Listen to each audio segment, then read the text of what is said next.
Here we are. Well, welcome to the third week, Monday session. We're halfway through, and into the day we'll be a little further along. I'm going to answer a question I got and talk just a little bit about that. Then we're going to continue on with commodity options. Then we're going to continue on with some more commodity options. And if we get to it today, we'll look at two more pricing tools that use options versus futures or the forward contract or those type of things we're talking about.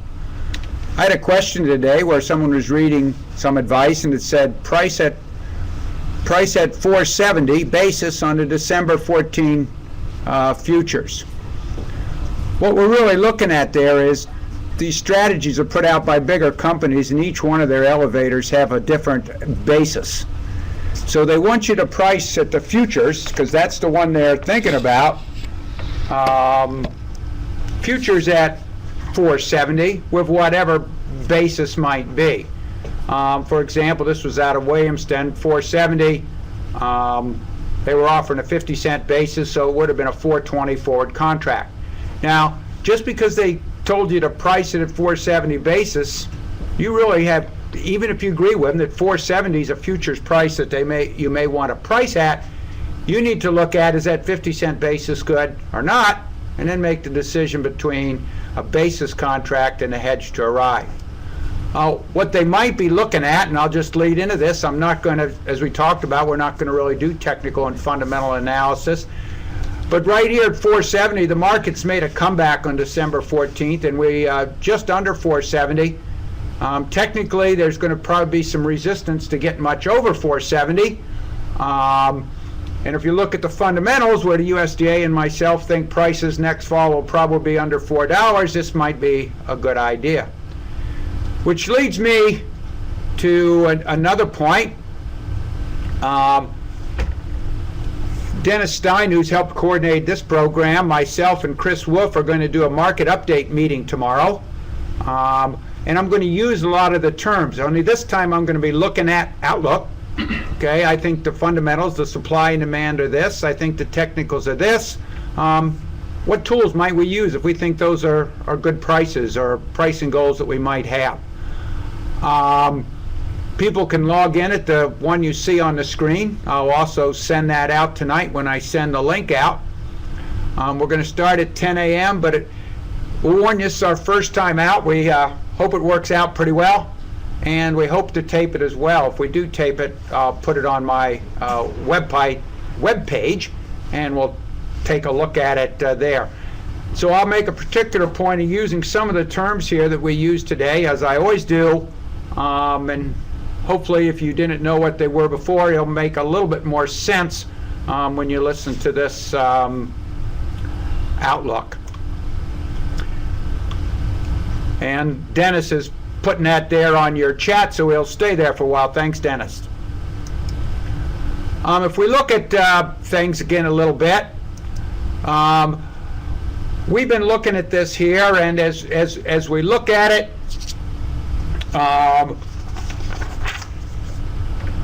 over here you can see it on that screen a lot better up there, but we've had this basis weakening and basis strengthening, and we've had different tools, and we've had prices up and prices down, and used different tools. We feel pretty good about predicting the basis weakening, or pretty good about predicting the basis strengthening, but we have a problem with the prices going up or the prices going down, and that's why we started looking at the options market.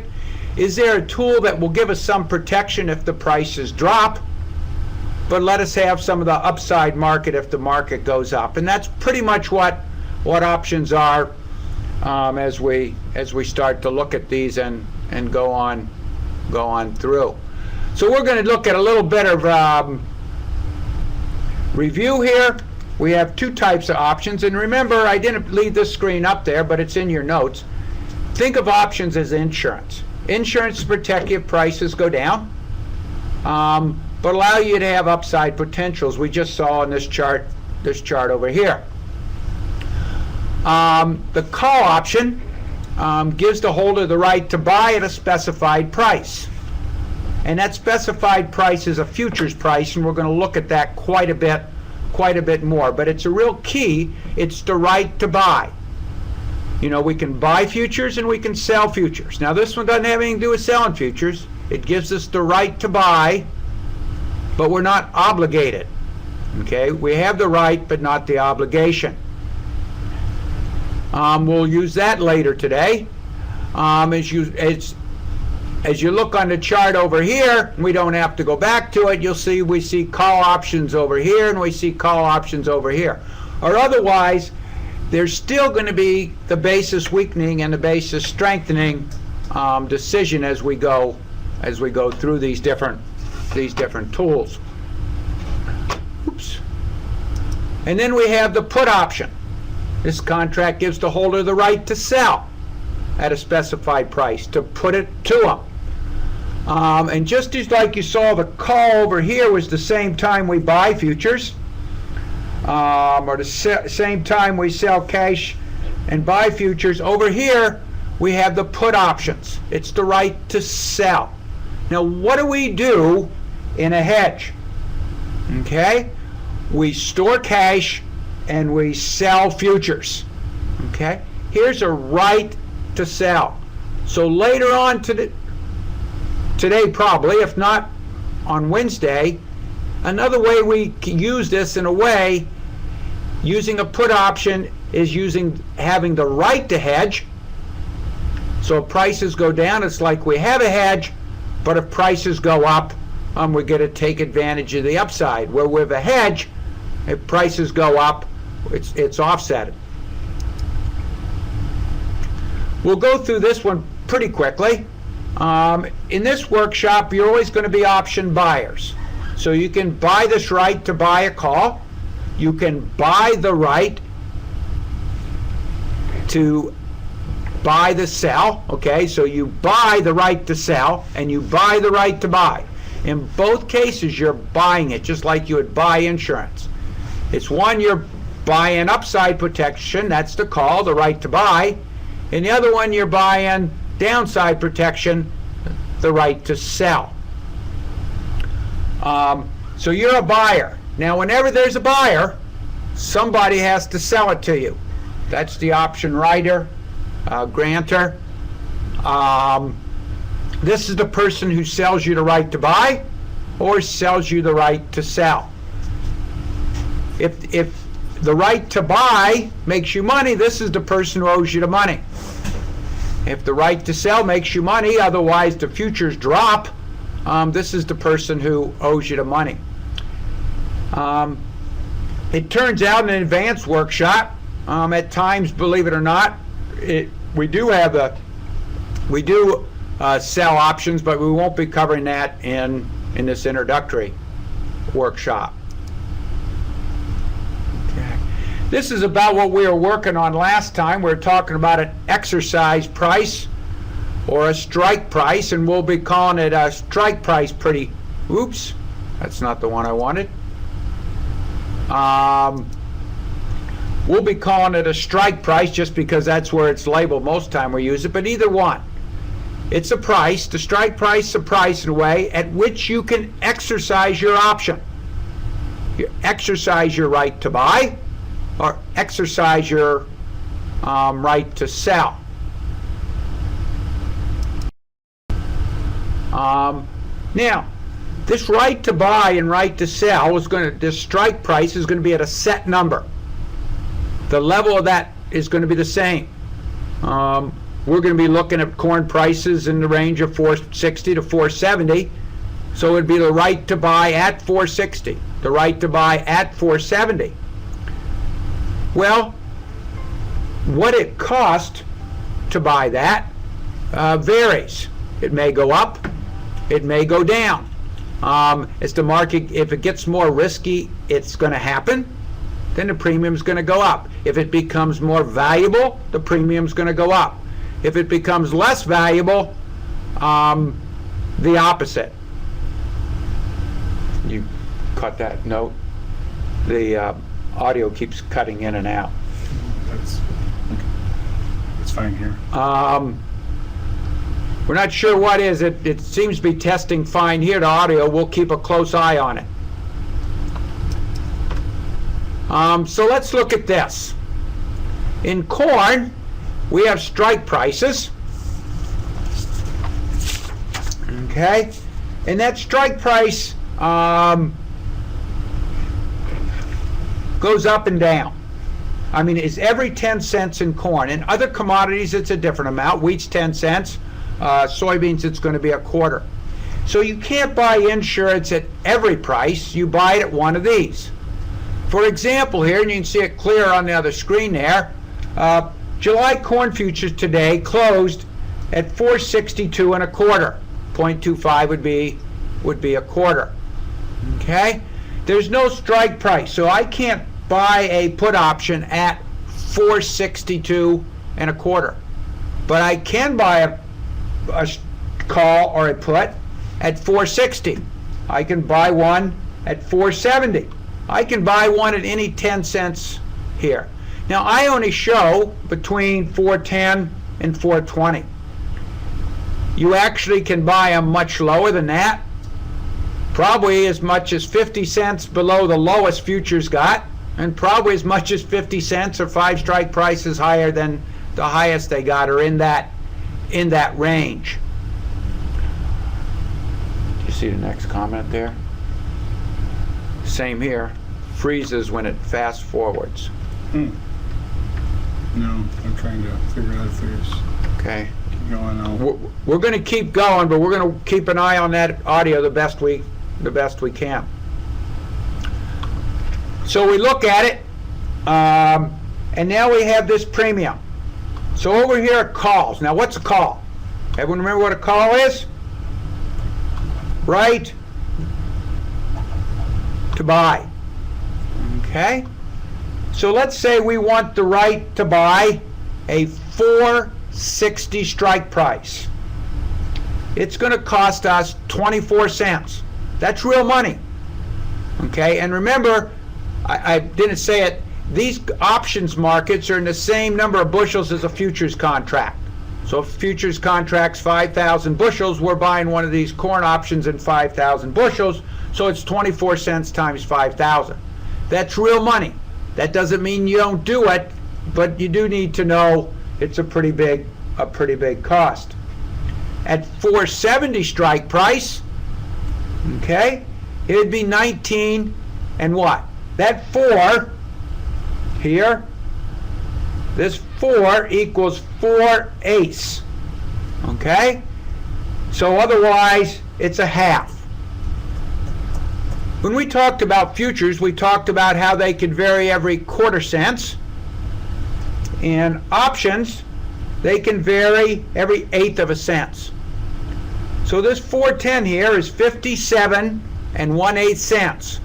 Or basically, not basically, another way of writing that would be 0.57125.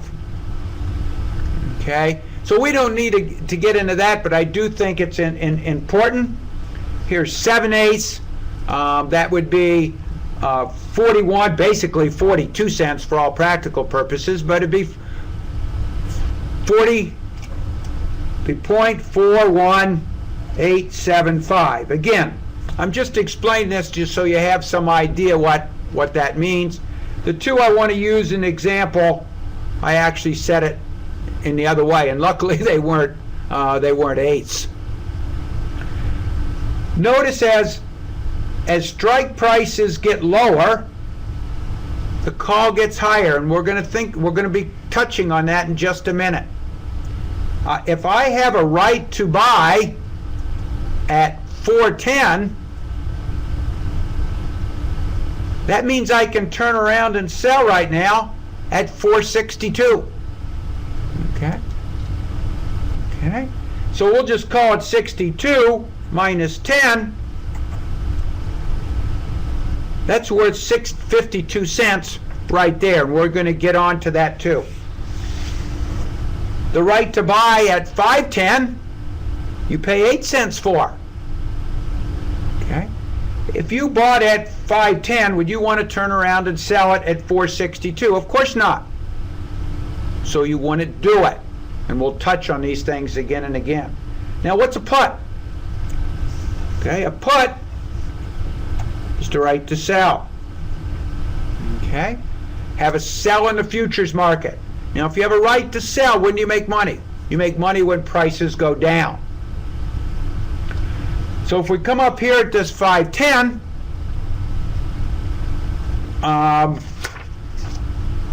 we have a right to sell at 510. We can buy it back at 462. So that's almost 48 cents, and 10 cents is 58 cents. And it's priced at, excuse me, that's 38 cents. Plus 10 is 48 cents, and it's going to cost me 55. And we'll look at this. So let's go to the next screen and see what this is called. Okay. We notice there's a difference between them, and it turns out there's two factors that make up this difference. One of the factors is the difference between the strike price of the option. Okay, that would be like the 460, and the price of the underlying commodity. That's his 462 and a quarter, which I'll probably refer to as 462 most of the time. Okay, that's one of the things that's known. Okay, the other one is the length of time until expiration. Okay, that goes back to, if you're going to buy car insurance for a month, it's going to cost you less money than you buy car insurance for a year. Okay, so there's two things going on. The premium is always going to include any positive difference between the strike price and futures, and it's also going to include something for risk, and the risk is explained mostly by the length of time to expiration. There's also things in that, such as the volatility in the market. For example, the volatility in the market is still much larger now than it was pretty much most of the time between 1998 and 2006, but the volatility in the market's a lot less than it was even a year ago. And we'll look at some of those things over the next few sessions. Okay, this first one here, the difference between the strike price and the price of the underlying commodity. I have a question down here. Can you get options in minis? It's kind of expensive and harder, and if you want to do it through the elevator, it's a little bit more of a problem.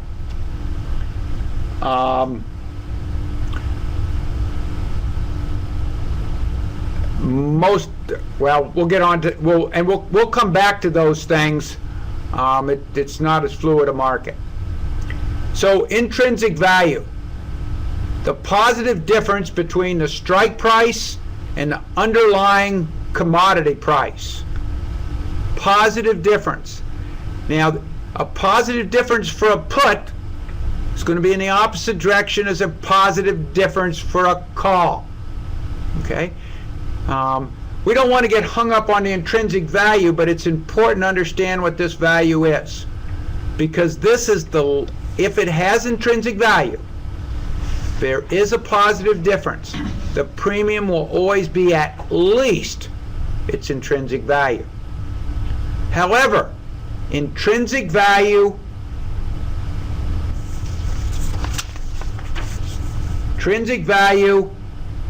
is never negative. Okay? So we're gonna look at some of these. So for a put, the strike price exceeds the futures price. Okay? Why is that a positive difference? Okay, so the strike price, we're just going to pull one out here. Let's say the strike price is $5 to make a nice easy round number. And the futures price is $4.90. F stands for futures. So the strike price exceeds the futures price. Okay? And we're going to say for a put, that's plus 10 cents. Now, why is it? I have a right to sell. That's what a put, right to sell at $5. So I can put $5 in my pocket and take $4.90 back out of my pocket to buy it back, and I make 10 cents. Okay? What if futures were 5.10? Okay? I have a right to sell at $5. I can buy it back at 5.10. That's a loss. So that is a negative 10 cents. So why would I do it? I want it. Okay? Which means intrinsic value equals 0. Okay? Anytime it's a trade you would not make when you don't have to, because if you did make the trade it would be negative, intrinsic value 0. Okay? And that becomes more important as we get towards the time that you want to get out, and especially as we get towards expiration. Now let's look at a call. Okay? For a call, which is the right to what? Right to buy. Okay, let's do it again. Let's have the same price, strike price at $5. Okay, and this time the strike price is below the futures price. So we'll put in a futures price of $5.10. Okay? So we have a right to buy at $5. We could turn around and sell it for $5.10. Okay? So we'd make money. We'd make 10 cents. That's positive. So intrinsic value equals 10 cents. Okay, in case you can't see the dot here. Okay, that's now. What if futures were $4.90? Okay, you have the right to sell at $5. If you were to take that right to sell and actually take a futures, a $5 sell, and you had to buy it back at $4.90, that would be a negative 10 cents. Okay? So, you have a right to sell at $5. Unlike the futures, you didn't actually sell it at $5. So you don't have to do it. So you say, well, I'd lose 10 cents. Don't want to do that. That means the intrinsic value equals 0. Okay. Now, futures can go up or down. This strike price, if you bought a put or bought a call, stays the same. Okay? So maybe the futures are $4.90 and you have no intrinsic value. 2 days later, they're $5.10. You have 10 cents intrinsic value. Okay? If it was $4.90 here, no intrinsic value, and then it became 10 cents intrinsic value, what do you think happened, especially if this was in a short period of time? The premium. Okay? The premium is always at least the intrinsic value. Okay? So the minimum the premium would be 10 cents, even if it's about ready to expire. Okay? And we'll come back to some other examples like that. So let's look at the same sheet we have, but I want to mark up more paper so I can cut down more trees.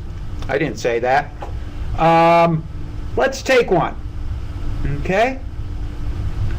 let's take $4.60 strike price. Okay, and we'll bring this one over in case you can see it better.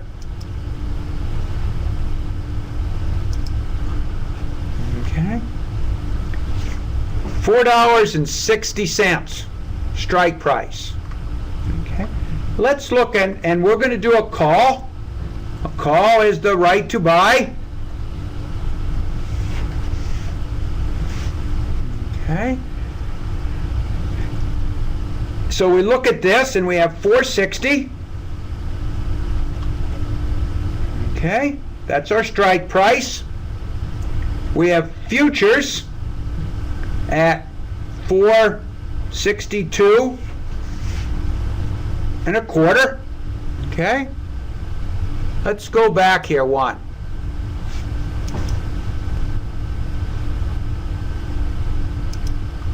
Okay, for a call, because we're over here on calls, a strike price below the futures price.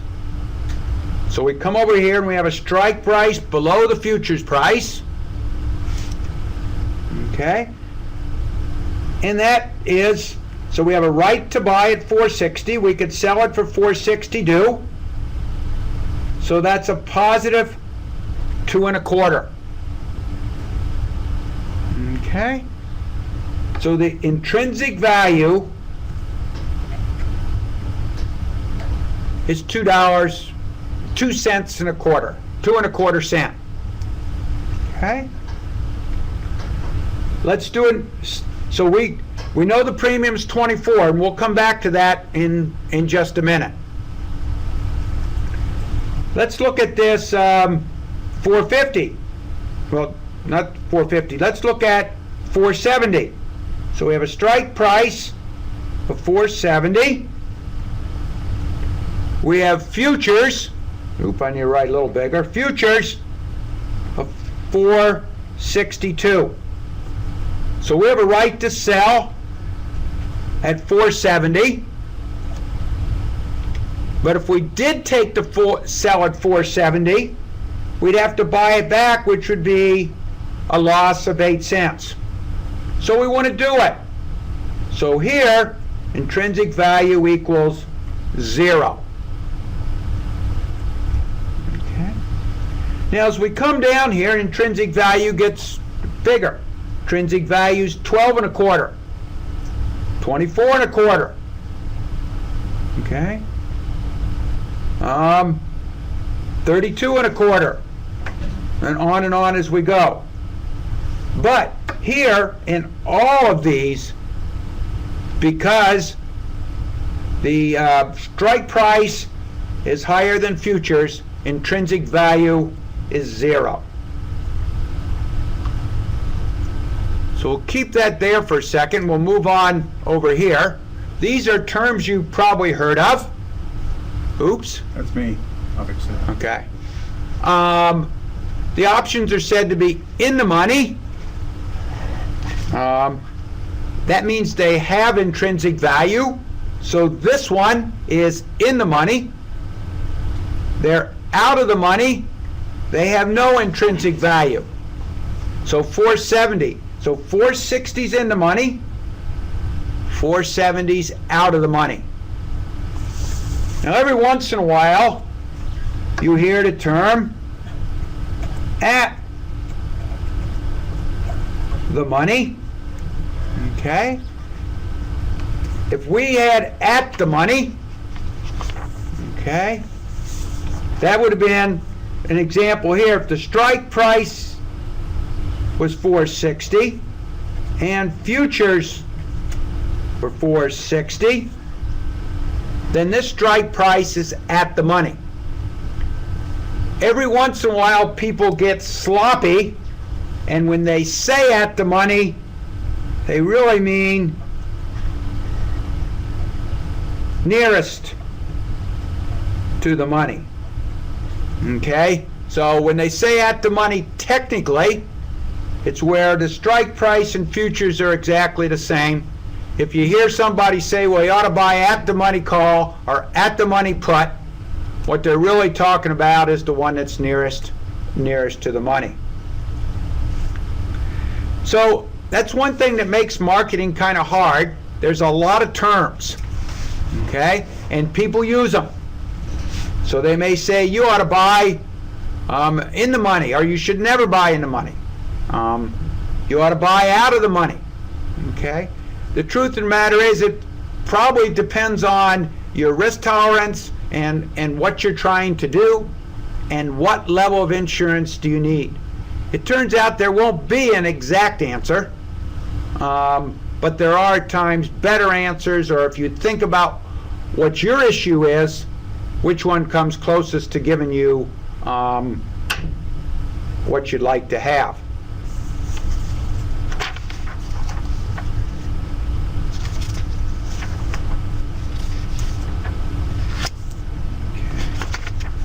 So that was intrinsic value. Oops, we don't need this one here.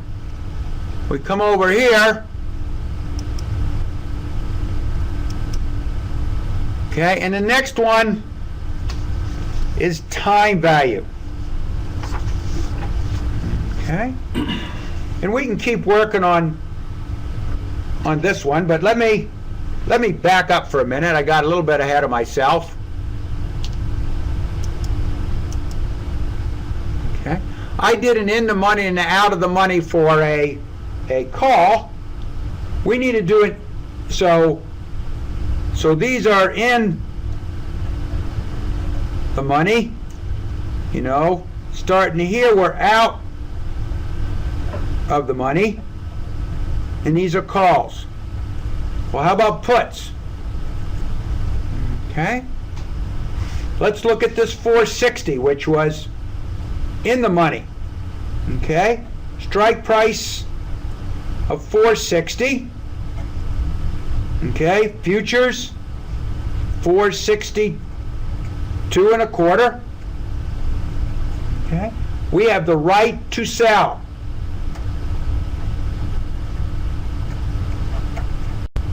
Okay, I have a right to sell at 460.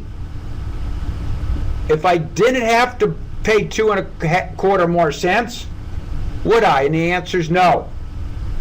So this is negative, which equals intrinsic value equals 0. Okay, so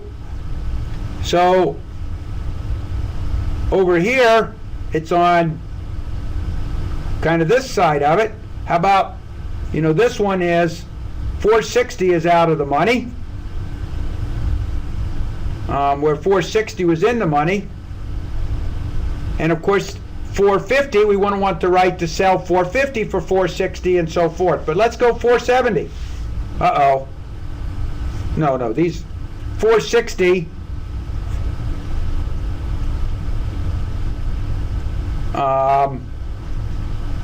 yeah, so let's go 470. You have a 470 strike price. Futures are 462 and a quarter. Okay, I have a right to sell. I could buy them back, and I have plus 7 3/4. Okay, so that's my intrinsic value. So all these have intrinsic value. So these are all in the money. And what happens? When they're in the money, you see these values go up. And these are in the money. The further they are in the money, you see the values go up. So they're opposite the puts and the calls. Okay.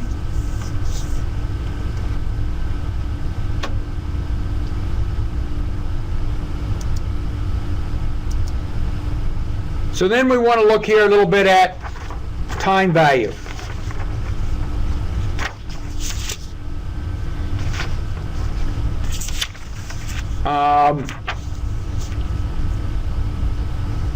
Time value, as it is discussed up here, is the portion of the premium resulting from the length of time to expiration.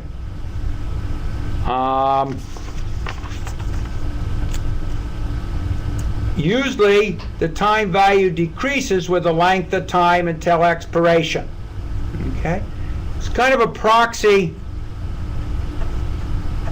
for risk. Actually, it turns out time and interest does a pretty good job of calculating it, but why is it usually? Okay?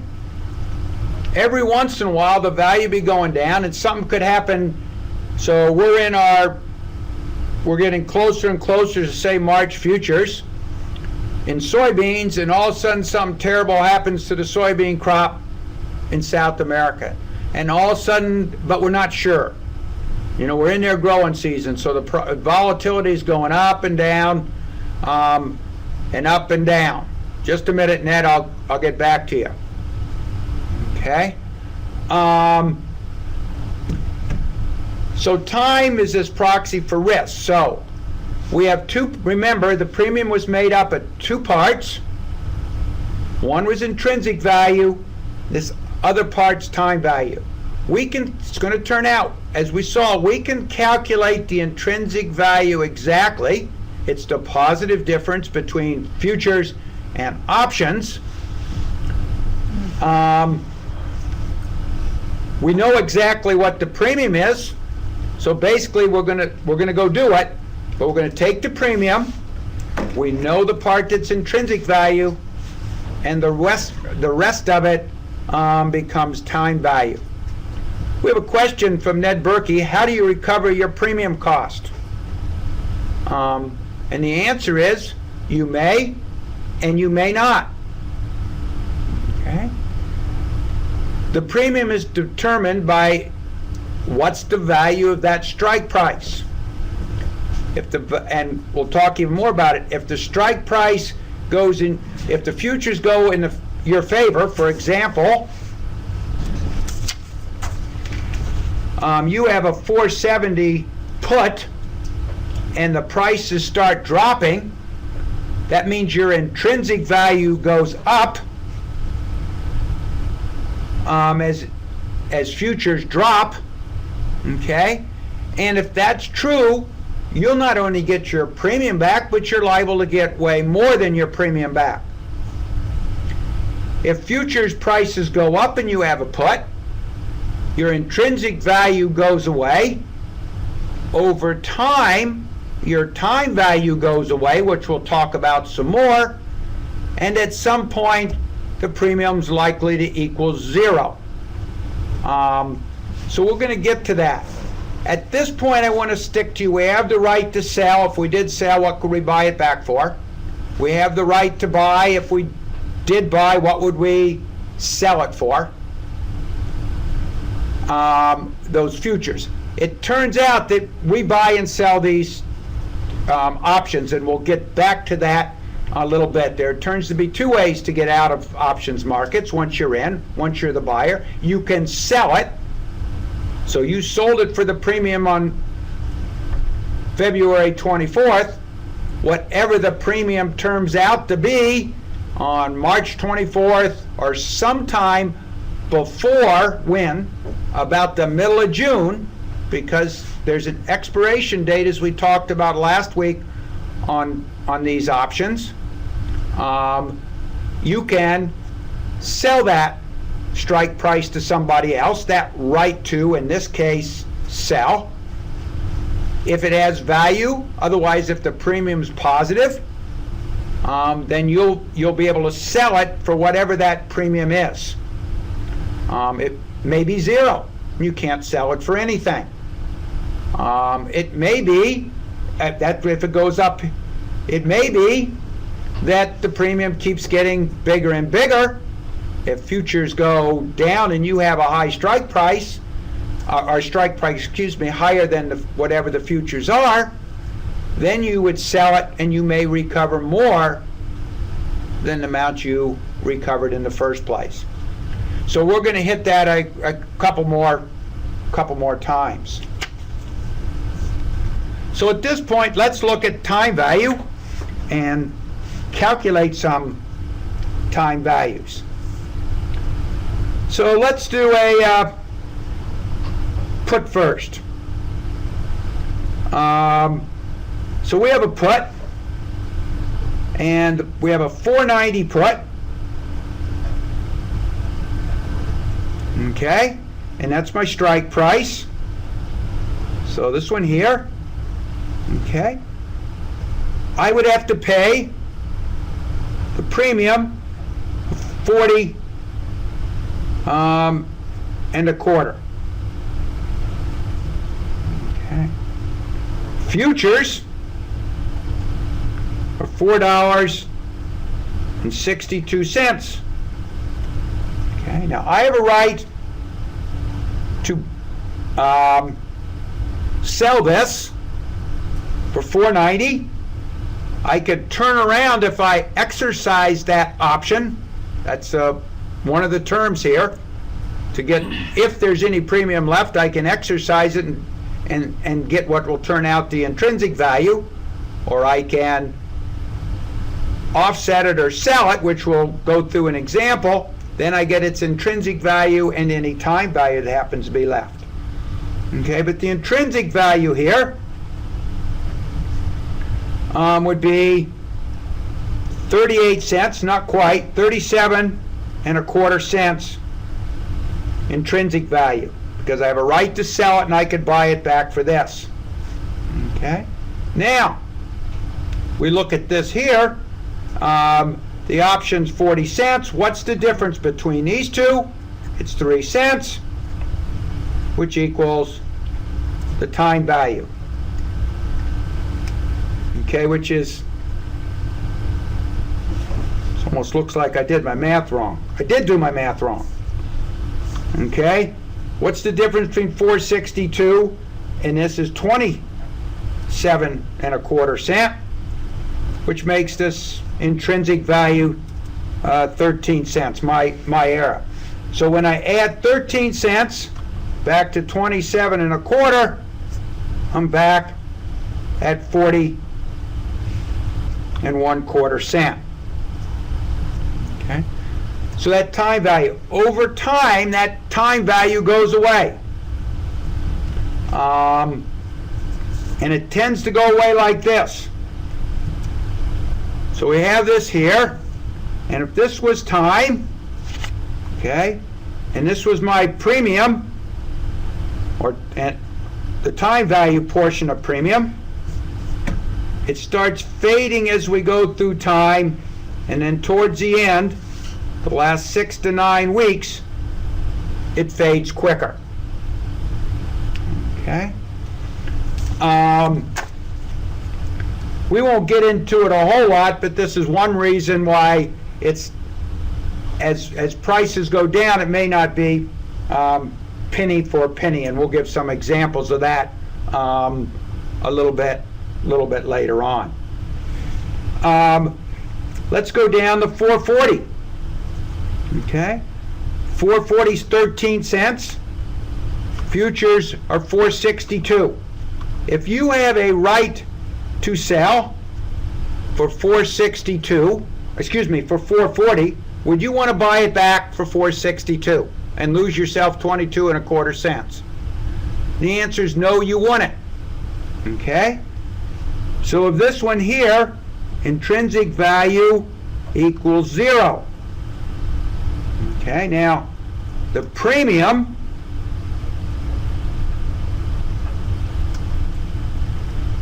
equals time value plus intrinsic value. Okay, so if intrinsic value 0, what's the 13 cents in its entirety? The 13 cents is all time value. All time value. All time value, all time value, all time value on a put. Now let's come back over here to a call. Okay, this 460, I have a right to buy at 460. I can turn around and sell it for 462 like we did before.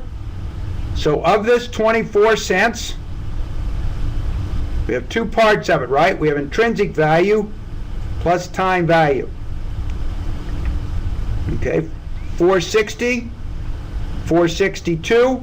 We know the intrinsic value is 2 1/4. We know that the premium is 24 cents. You take 2 I don't know why I say 1/4 and I write a half, which means the remainder of this 24 cents. Yes, Dennis? The remainder of that there, if we take the 2 cents off. Over a little bit to the right. Oh, thank you.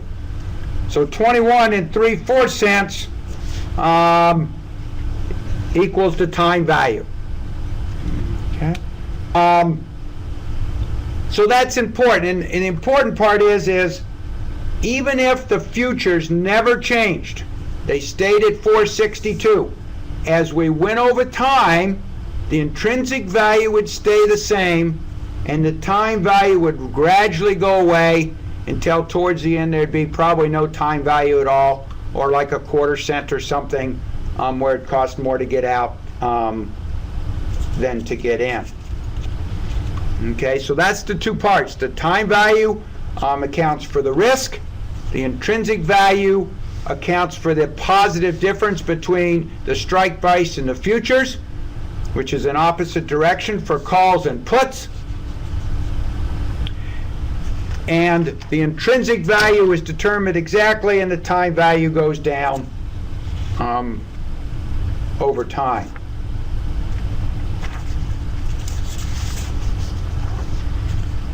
Okay. There's two ways to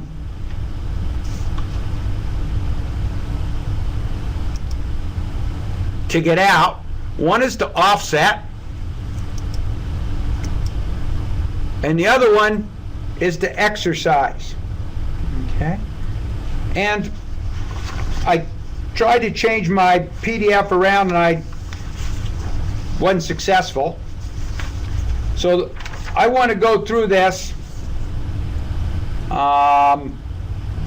exercise first, an option. So there's two ways to get out of an option. We almost always offset it the way we're going to go through second, but I think it's really important to do the exercise and option first so that you understand why it has a minimum value. It's always worth at least its intrinsic value. Okay. So we have this premium up here. So let's hold it. Let's say we have a $7 put and we paid 15 cents for it. Okay. It either wasn't very long ago or the market wasn't very risky. So that's what we have. Now, we don't know particularly what the futures price was when we bought this put. And remember what a put is. We bought the right to sell soybean futures at this particular month, which it doesn't say, at $7, okay, for a 15-cent premium. Now, if for some reason the price went over, so this is going to be a put, okay. We're only doing puts here. We'll look at calls at a different time. Although we'll talk about it. So we have a put for $7. If the price went to $8 or $9 and is about ready to expire, there'd be no intrinsic value. Time value would have passed, and we would have lost our 15 cents. So in that sense, we would not regain our premium, or especially if we wanted to exercise it. But let's say the current price is $6.50. Okay? We receive a short, another term, a sell in the futures market, because we have a put, the right to sell, at $7. Just as if sometime in the past we'd sold futures at $7. it turns out futures were now 650. Otherwise, they dropped substantially from the time that we bought this put. So we buy the futures at 650. Okay? So we sell at 7, we buy them back for 650. What do we get? We made 50 cents. Now notice this example leaves the brokerage out. Okay? And we'll get back to that in just a minute. 50 cents, but we really didn't gain 50 cents because the original premium we paid was 15 cents, so our net return is 35 cents. Now remember, if this was a hedge, okay? If this was a hedge at $7, and let's just say we had a 0 basis, okay? When it went down to 650, cash went to 650.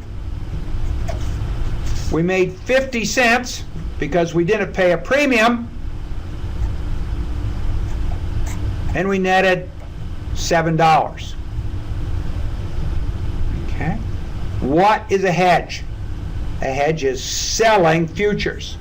What is a put? It's the right to sell futures. Okay? So we have a right to sell futures at $7. The futures drops to 650. If the futures drop to 650 and we have a 0 basis, that means cash is 650. Okay? We made 50 cents in the futures, but we paid 15 cents for the premium, so we made 35 cents. Instead of $7 net in futures, we have a $6.85 net. Now we're going to go through more examples in this, but I wanted to show how this was like a right to hedge. I simplified it by having a 0 basis. Now, of course, what that means is futures and cash are equal. Is $6.85 better than $7? And the answer is no. So if we knew the futures price was going to drop, we would have hedged. Okay? If we knew the futures price was going to go up to, say, $10, remember the hedge is going to be the same as long as the basis is 0. So you're still going to get $7. But if cash went to $10, okay? By the way, what's this 50 cents called? It's called intrinsic value. Okay? If you exercise an option, you give up any right if there was time value. Okay? If the price goes up to $10, you would not exercise your right, you would not take a sell in the futures market, and you get $10 minus 15 cents for $9.85. Now, is $9.85 or 7 better? Well, $9.85 is. But what's better than $9.85? $10. Okay. So as we go through this, we'll find out options give us downside protection. They give us upside mobility, but using hindsight, and remember, hindsight's exactly what it is. Hindsight, it's always second best. But what's nice about this is if the premium isn't at least 50 cents, you can actually go into futures, sell short, take a short in the futures, and make sure you get at least a 50-cent gain minus your premium. The importance of that is that if there is an intrinsic value, the premium is always at least.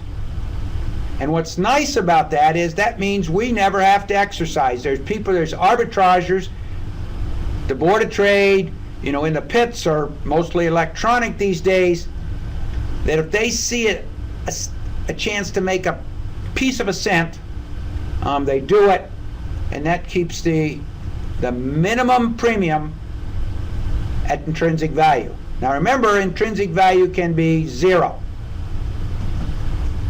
Okay, let's back up.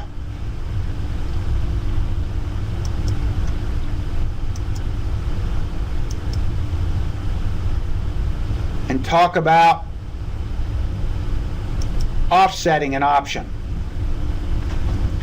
Okay. When we offset an option,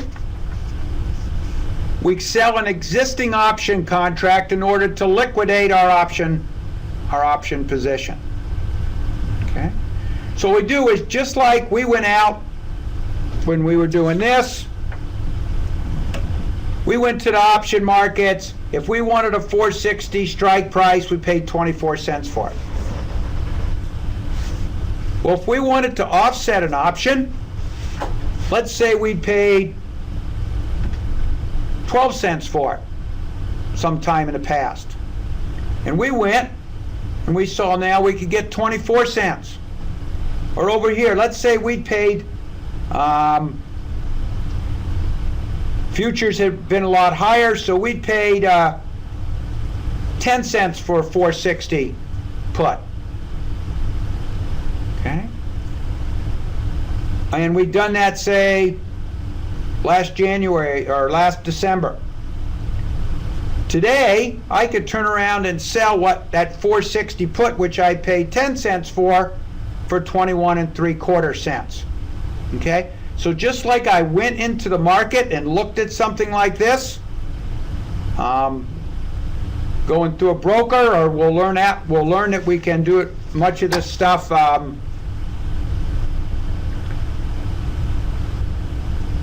through the options. I see Ned Berkey read ahead in his notes again, so we're answering that question now. We can offset it, and offset it is selling it. So let's go through an example of that's in the notes which I'd given you. I sent out 2 times ago.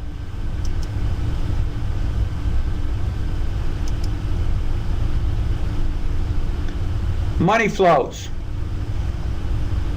Okay? This is just like the prior example. Okay? We hold a $7 put, purchase for 15 cents.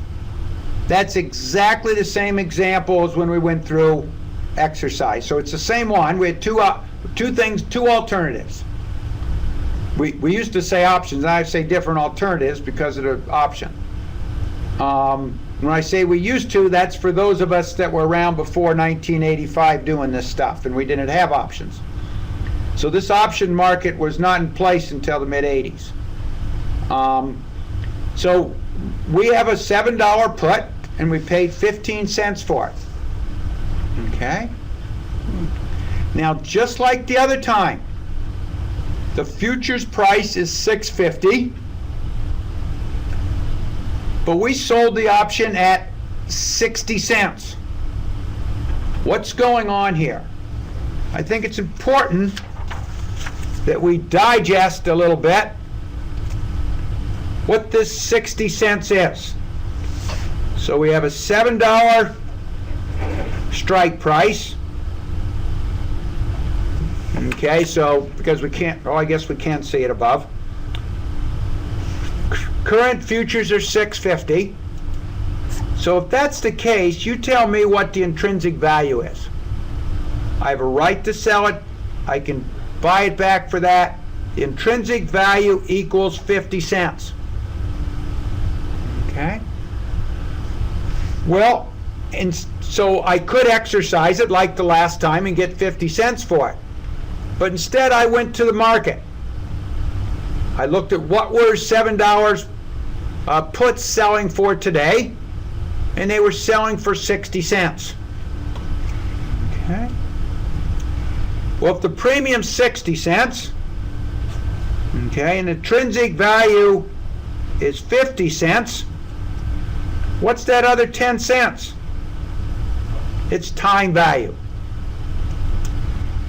And this is often the reason, there's two reasons we really prefer offsetting futures instead of instead of exercising futures. One is, if you offset the futures and there is any time value, we want to take advantage of that. We want that 10 cents in our pocket. Okay? We don't want to leave that 10 cents on the table. And the other reason, it's a lot easier to just go sell it, where you're going to get a minimum of your 50 cents, than it is to go in and exercise the option.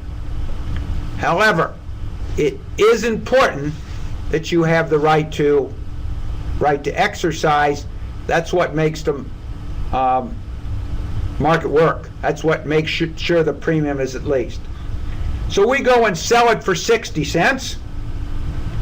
We originally paid 15 cents for it. I mean, futures may have been $7.25 then, and the premium was all-time value at that point. So we have a net return of 45 cents.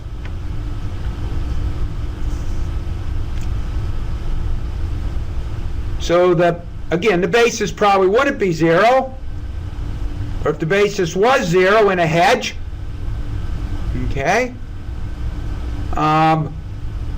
we would still be net $7.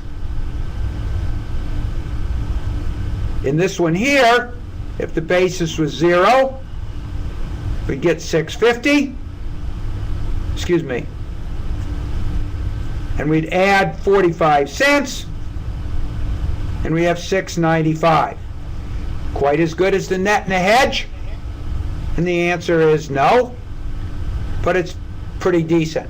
Now, very seldom will a hedge usually be this close to the options, especially in this day of volatile prices. But it could happen.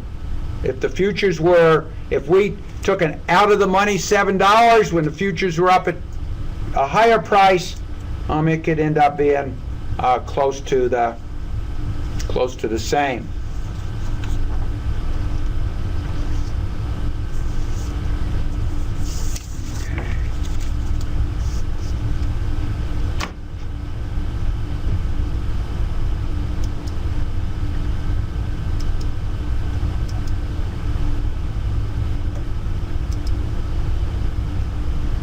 Okay. Again, we're learning these for a reason. Okay? And just like in the other ones, there's particular times when you use particular tools. Okay? It turns out, and we'll show you this, that we use a put at the same time we would use a hedge. Why? A hedge is the right to sell, or in other words, we like the futures now, but we want the basis later. Okay? Now notice something. We're going to learn two new alternatives. Well, we might only get through one of them tonight. Let's just look at 3 now. The other one is a term one of the elevators call number 3, but they do it for you. Different elevators have different names for number 4 here. So let's look at store cash and buy futures, buy a put. Okay? Or down here, store cash, buy a put. Store cash, buy a put is, and a put is the right to sell futures, is very close to store cash, sell futures. Good. And we'll be here seconds. This is good. So we store cash, right to sell. Okay. Now, so it's pretty easy to see why 3 here is here. But if you knew prices were going down, you just stick with a hedge. You'll notice I also have store cash buy put up here. So this one is store cash and store cash. Okay. Well, we're going to buy this put. We're going to buy the right to hedge because we're sure the basis is going to strengthen more than storage, but we're not sure if futures are going up or if futures are going down. So it's a tool to use when we know we're on this side of the chart, i.e. a hedge pays, okay? But we're less sure of whether futures are going up or futures are going down. If futures go up, we did the store cash just like number 1 here, and this put we buy, we don't use. We may let it expire if the value of it goes to 0. Otherwise, there's no longer any intrinsic value and no longer any time value. Or if the market goes down and we've stored the cash, we have the right to sell. When the market goes down below this strike price, which is why we would have done it, or below the futures we would have liked to price at, we start collecting from the futures. The basis is strengthening. So when we think the futures has gone as low as it's going to, or the option's about ready to expire, say it's in June for this July one, we then would get out of this. We'd sell the cash. We would sell the put. We would collect a positive premium on that put, which would be at least intrinsic value. We'd add that to the value of the cash, and that would be our net. Just as if when futures fall and you're in a hedge, we make money in the futures by selling high and buying lower, and we add that net to the cash price to get us to the net that we expected. That's the first example we'll go through.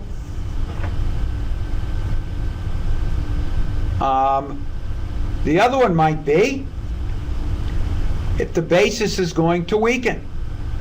Okay, or otherwise, we don't think the basis is going to strengthen enough to pay storage. We go through tomorrow's outlook. Soybeans is going to be on this side of the chart. On-farm stored corn is going to be on this side of the chart, although it's less so than it was even a few weeks ago. Over here, okay, we sell cash. Notice number 3 here is sell cash by a call. Remember what a call is. Right to buy. Okay? We also have the exact same one up here. If we look at number 2, sell cash and buy futures. Sell cash and buy a call can turn out to be the same as sell cash and buy futures, because what's a call? Right to buy, right down here, right to buy futures. Okay?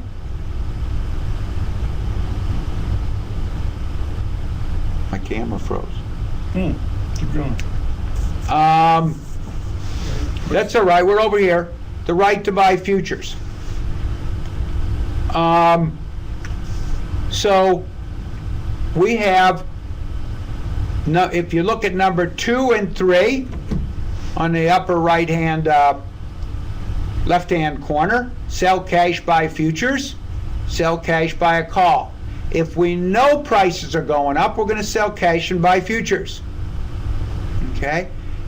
If we're not sure, but we think there's high enough odds that we're willing to pay a premium,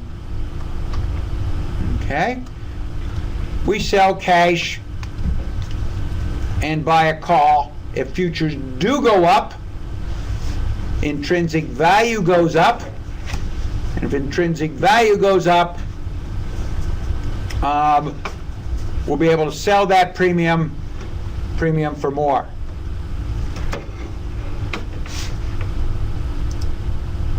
So, come back to the bottom one. There's a sell cash, number one.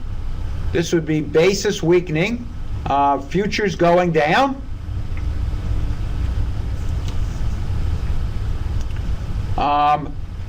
There we go. We have sell cash. Sorry about that, folks, but it's nice we have two screens. Sell cash and buy a call.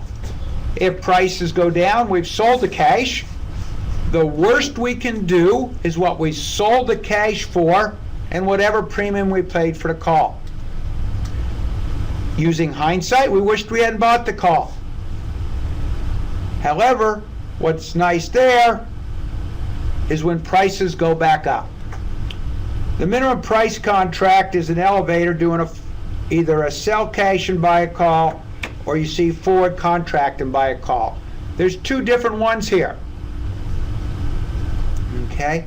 And it's just like earlier when we had the two options, sell cash or forward contract. We're going to do the one that gives us the best return. If selling it today gives us the best return, fine. If we forward contract to price it later, we subtract off any storage cost we have. If it's higher than sell cash, then we'd forward contract. The other reason forward contract, and we'll get to it later, is we can't sell and deliver 2014 corn. We haven't even raised it. But we'll go through examples on new crop where we can forward contract, set a futures and a basis, or a forward cash contract for options. So again, number 3's here, number 3's here. Number 3 and 4 are basically the same thing. It's just, is sell cash or forward contract better? Or is forward contract the only one available because it's a new crop contract? And we'll hit that one again more as we go through. We've been sticking mostly here to old crop, but I think it's not too hard to transfer that to new crop. Again, if we like the futures now and the basis now, we want to get out, but we want the right to get back in the futures if prices go up.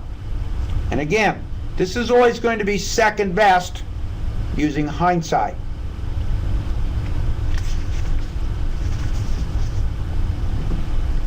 How do we use these? Well, we'll get started, just enough to get you curious, and then we'll move on. Let's do one of these examples, okay? Let's do a store cash and buy a put.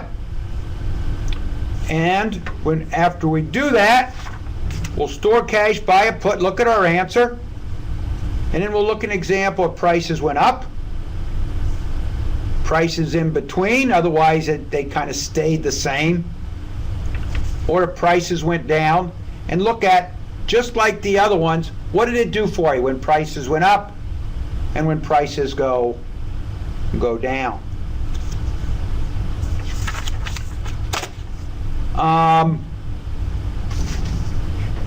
So we come over here.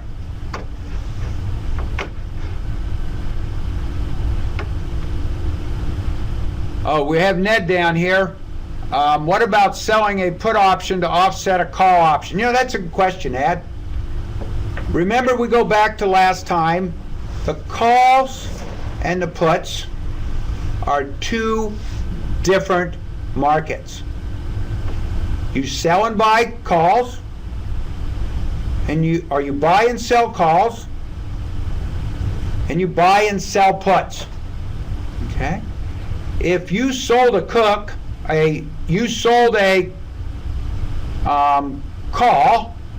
a put, Okay, if you bought a call and then you sold a put, you'd have two positions.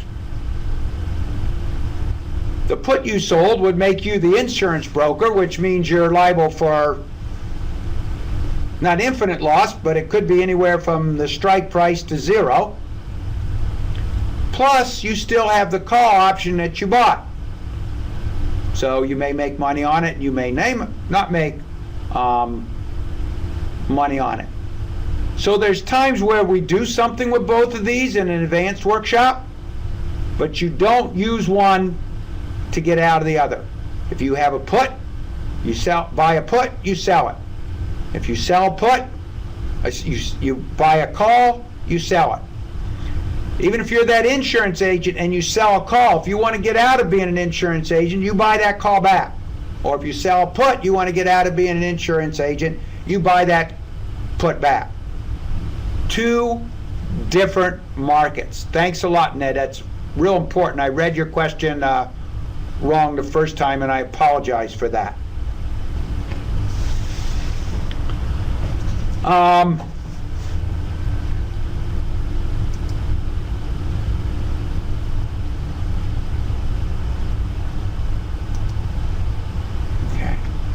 Here's the numbers we're going to use to do the example. And over here under the camera we have the example. And I'll write in the example, and as always, sometimes in the afternoon, this chance I will be able to put out these notes first thing in the morning. So we're going to use what we call a minimum price using a put option. That's when the basis is open. Now, those are kind of some new terms. If we come over here, if we like the basis later and the basis later, that means we're going to leave the basis open. Okay, so this minimum price here is we're using a put option, we're leaving the basis open. Okay, so an old crop, okay, store cash, buy put. Okay, so we're looking at the example. If I can make this thing work. We're looking at this example right here. Lower right one. Store cash, buy a put. Or, no, it's actually both of them. Or above, you know, we have the store cash, buy a put, both the prices, futures go down, and the futures go up. The way I like to start this off, and the ones I put on there for you to print off are up or down, but I had to change them this way so it fits on it, but it's the exact same thing that you did before. Let's look quickly at a hedge, so we have something to compare it to. Futures, so we go over here now. Okay, are 462 and a quarter, so I'm just going to call them 462. I gave a call out to, say, Weberville, and they think it's going to be 25 cents, but I think it's going to be basis 20 cents. We used the same storage for about 4 months of 8 cents. It'll be actually almost a little less. Well, basically the July options are going to be running out of almost exactly 4 months from now. And I'm going to call the brokerage a penny. Unlike futures, though, the option premium varies much more between brokers and elevators. Sometimes you pay one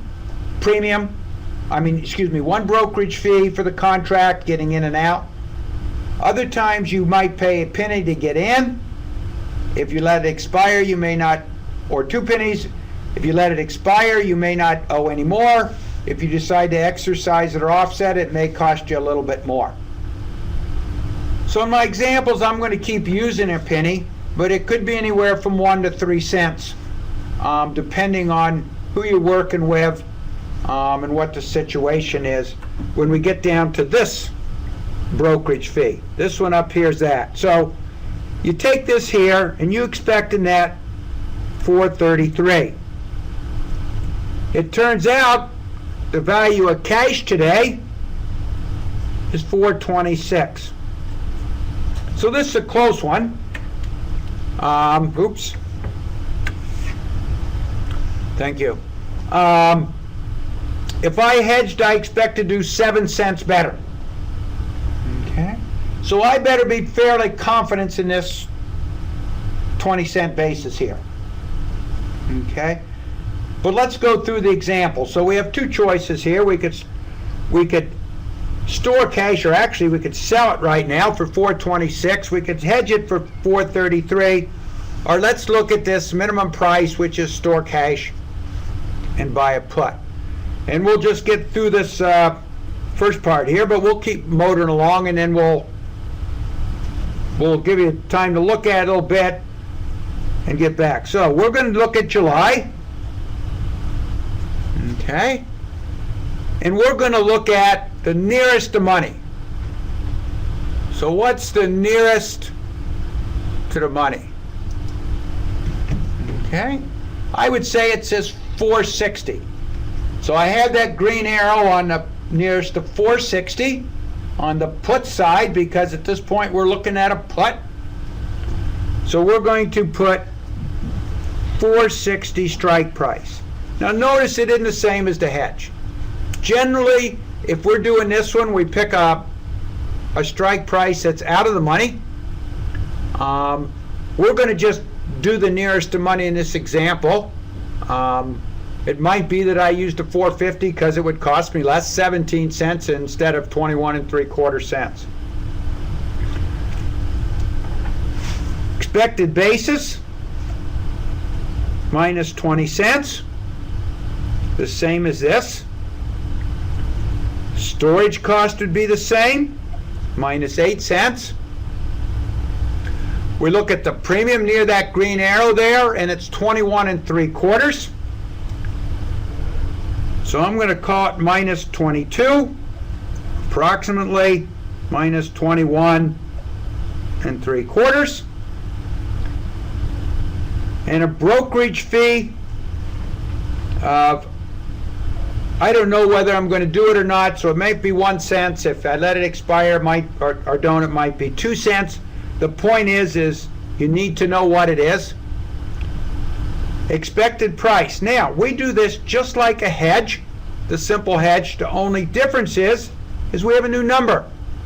Now we have the put premium. So we have 440, 432, 410 minus 1, it's $4.09. Okay? This is the expected minimum price. Is the expected minimum price as good as selling it today? No. Is the expected minimum price as good as we expect on the hedge? 433, although, we might do 438, we might do 428, depending on what the basis does. If the basis is 25 cents, we're 5 cents worse. If it's 15 cents, we're 5 cents better. There's two things that can change this number. Okay? One of them is the expected basis is not what we expect. There's actually three things, but we'll talk about two. And two, the other thing that could change it is this one here, if prices go up. Because if prices go up, we're going to sell this stored cash for more. We're not going to exercise the put. We'll offset it if it has any value, but basically, if prices went to $6, we'd sell it for $6. And what would we lose? We would lose the storage, we'd lose the premium, and we'd lose the brokerage fee. But $6 minus 31 cents, still a lot better than $4.09. Just like a hedge, we don't have to keep this until expiration. Okay? Remember when we did the break-even basis? Okay? We expect the basis to narrow not only the 8 cents to pay for storage, but an extra 7 cents or so to pay us this extra money. Once we have our storage covered, maybe 1 month out, maybe 2 months out, if the basis is narrowed enough that our net return is 4.33, it might be by only paying 4 cents storage now, but the basis is strengthened, then we can go ahead and lift this put, even if prices are going down, just like we'd lift it. So break-even base would be the same thing, or otherwise when a hedge doesn't work anymore, so if you did a hedge at not your original numbers, but your other numbers, it'd be time to lift this. Then of course, you'd have a different decision to make, because you lifted by getting out and perhaps selling, and then you could go back to the 4-quadrant chart and say, well, now, what do I expect to happen? Do I expect prices to go up or down?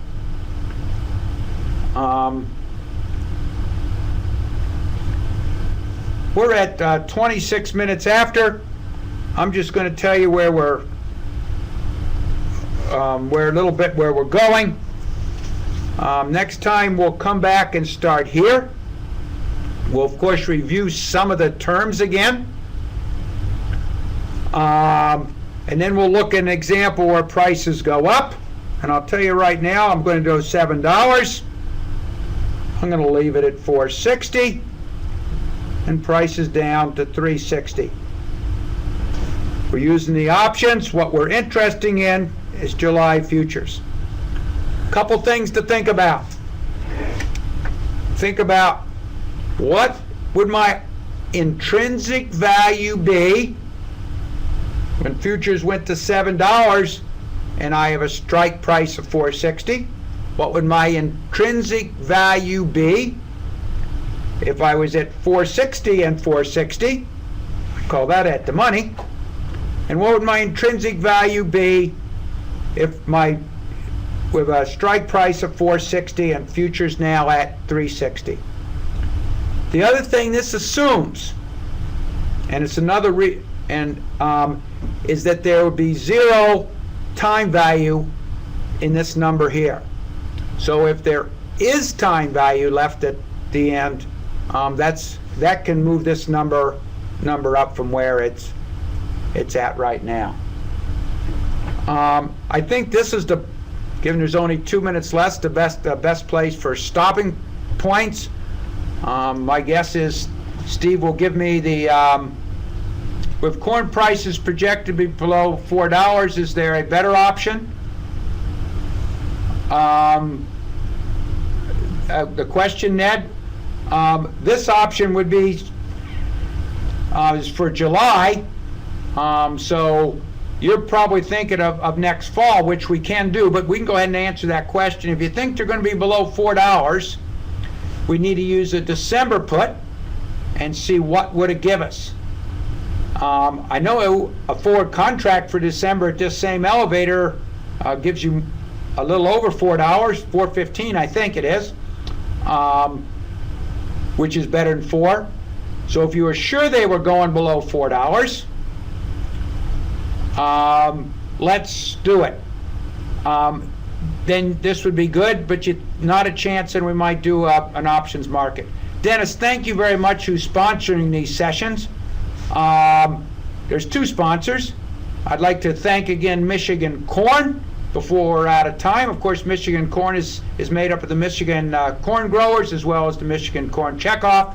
So we really thank them. Jim Zook put this idea in my head. And it's also sponsored by MSUE, Michigan State University Extension. That's who pays me. That's who pays Steve, that's who pays Dennis, and also pays some of the other people out there working on that.